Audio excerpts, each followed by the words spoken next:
Pippa is part of the home team, our Latin America Caribbean director for CDKen, based out of FLA in Latin America, with a great background in facilitation and very much learning. So hopefully inspired by Ron, you can share with us a bit about the urgency, Pippa. So we've heard strongly about the need for urgency over the last few weeks, and give us some examples of how we're driving action in an urgent fashion. Okay, good morning everybody, thank you very much. Hola a todos. If we've got any Latin American participants coming through the webcam. Sam said at the beginning, let's talk about this not just being within the think tanks or the pledges world, what happens in terms of action and urgency at the national level. And that's very much where CDKN is working, and in Latin America we're working on medium to long-term processes within countries. The two countries I want to talk about this morning are Peru and Chile.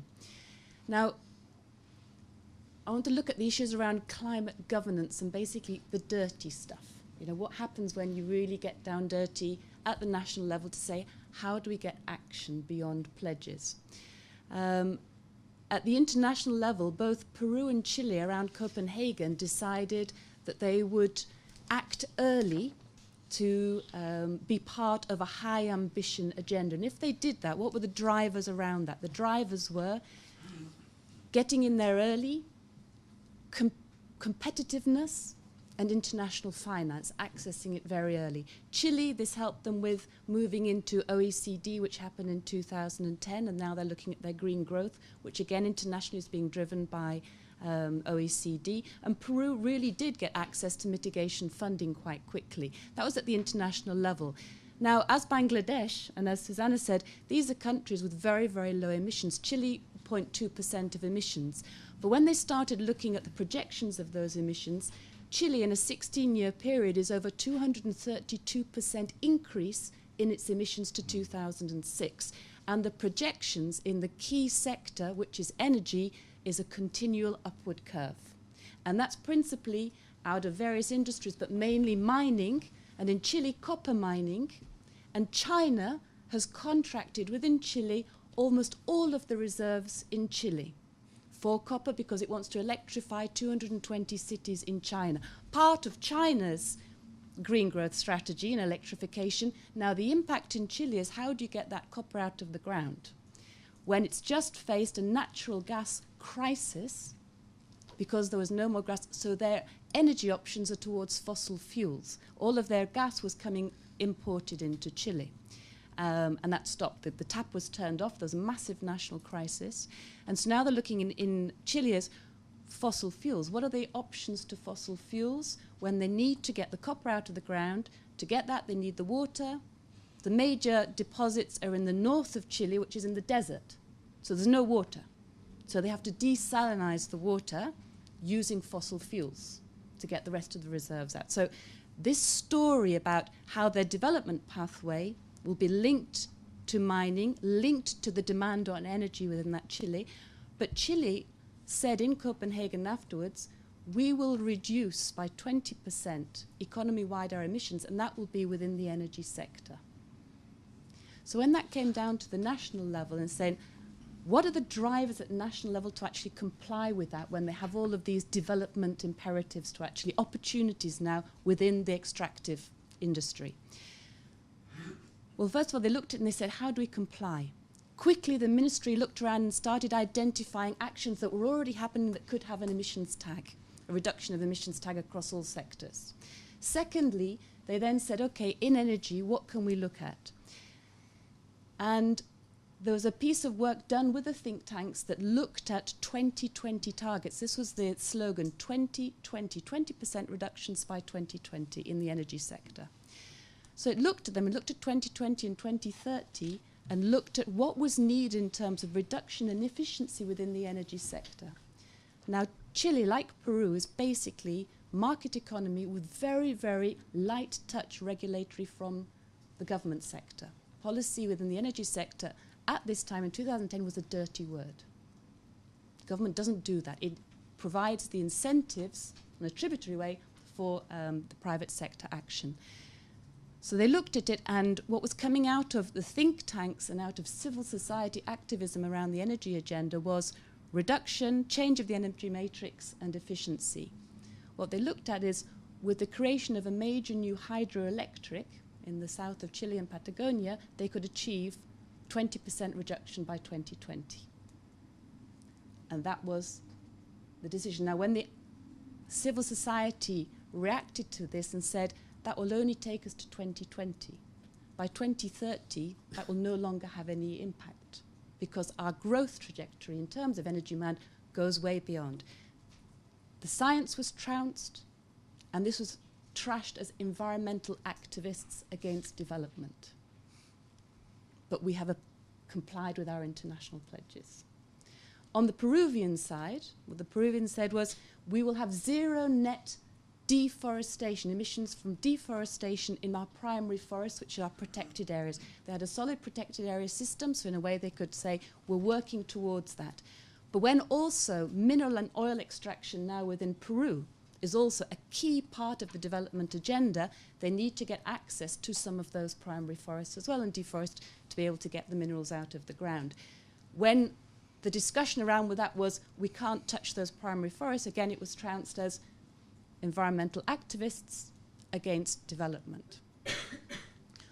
Within those scenarios, what has happened is a lack of faith in the science and activism from civil society being trashed, basically, saying this is purely environmental, it's against development. So the climate agenda was stuck within that. It was then, actually, that the government realized that they needed an economy-wide discussion around this, and that's when they asked for support, and they were very interested in the example that came out of South Africa, a South-South example, as Ron was saying, out of South Africa when they looked at their long-term mitigation scenarios, and they looked at their agreements that they could reach in terms of reduction of emissions. And both in Chile, Peru, and Colombia, they decided to set up a long-term process led by government, with a government mandate, to look at all of the different scenarios within all of the different sectors across government and look at their emissions. The first thing they had to do was say, we have to move this from the environmental sector, and we have to get ministries of planning, national planning, and ministries of finance involved. That took a long time. That took about 6 to 8 months to be able to get that kind of mandate and bring those ministers on board. They did come on board. They then had a government mandate for this. And basically what they said is, one, we have to have science which is made legitimate, which is seen as legitimate. And this is seen as legitimate by government and legitimate particularly by private sector and by civil society. What was very, very interesting, and one of the lessons I'd like to bring to this is, in both of these cases, the research and the science was not seen as apolitical. It was seen as coming with an agenda depending on who was producing that information. It wasn't enough just to bring the modelling and the toolkits to the table, because there was questioning around who was producing that information around energy demand or around deforestation. In Chile, the civil society, which brought together presidential candidates to look at their energy matrix, the government and private sector said, the universities you are using, we don't credit. These are not credible institutions. And the NGOs which are producing that information, we don't credit either. Therefore, we're not even going to discuss it with you. The same happened in Peru over deforestation. The levels of deforestation that were being brought forward from non-governmental organizations, and the government said, I don't agree with the figures that are being produced there. We cannot admit this publicly that these are the measures produced. So the first issue there was around how do you bring people together and get legitimacy around the information. And this is what the MAPS process, which is Mitigation Action Plan Scenario Building, is one, to identify and agree on who will be the research institutions.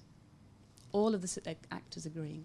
2, having the modelling techniques to bring that forward. 3, agreeing on what are the baselines up to 2007. And that was an 18-month process. 2017. No, the baseline up, so bringing up to date the information up to 2007 to then be able to do the projections. The conflicts around that were massive. So again, this issue around what it means at the national level to actually get that information into the modelling and into these communication tools was massive. And what MAPS brought to that was a facilitated process. So these two processes couldn't happen without dedicated facilitation between the research community, the private sector, and government. And government agreed on who would be the facilitators of this process. In Chile, that took 9 months to agree because the Ministry of Energy wanted to identify a facilitator and the Ministry of Environment wanted to identify the facilitator. How political the facilitation was. Not just the information, but who is facilitating our discussion around that information. Chile had to agree that these were non-binding scenarios that were being discussed. This was not going to lead necessarily to policy or to actions. These were non-binding scenarios to lead to discussion. And it has brought a breakthrough in terms of agreeing the information and the projections, especially around energy and energy around extraction. That process is still ongoing, and just last month, all 4 presidential candidates were around the table in an event sponsored by CNN Chile, led by CNN Chile, in live streaming, where all 4 presidential candidates discussed energy and the role for the first time in Chile of policy and government in regulating because of issues of resilience, efficiency, equity and access to energy. First time, and they've said private sector no longer guarantees that, so for the first time when we look at both low carbon and resilience, it has become a necessity for the government, and for the first time it's an issue on presidential campaign trail. Within Peru, they've decided this has to be within a policy-based process. This will lead to the National Plan on Climate Change. Last week, the scenario building team, which is between Ministry of Planning, Finance, all sectors, private sector and civil society, looked at 73 mitigation actions as proposals towards how they actually attack reduction of emissions in Peru. The big issue there is the modelling that's coming out of MAPS enables them to model business as usual scenarios, model required by science scenarios, and model what could happen if they made changes. It doesn't allow them to model in issues of resilience, poverty, or equity. So what they're trying to do now is bring filters onto that after they're having the modelling to say what impact will that have environmentally, socially, and culturally. That's where the challenge really is now. Okay, Pippa, thank you for giving us some real insights into that process. I mean, it's highly topical, really, and I'm not sure you really answered my question about urgency, but I think there was a convergence in the storyline about how the policies and the politics and the science and civil society action is coming together. But over the next 12 months, it's clear that many countries are going to need to put their offer on the table into the 2015 process, and I think you're describing a kind of quite mature but complex process that Chile through its baseline and Peru also has been going through, which doesn't need to be as elaborate for the 100 countries who are 0.1% emitters, but clearly from which much can be learned. So it's really good to get those insights.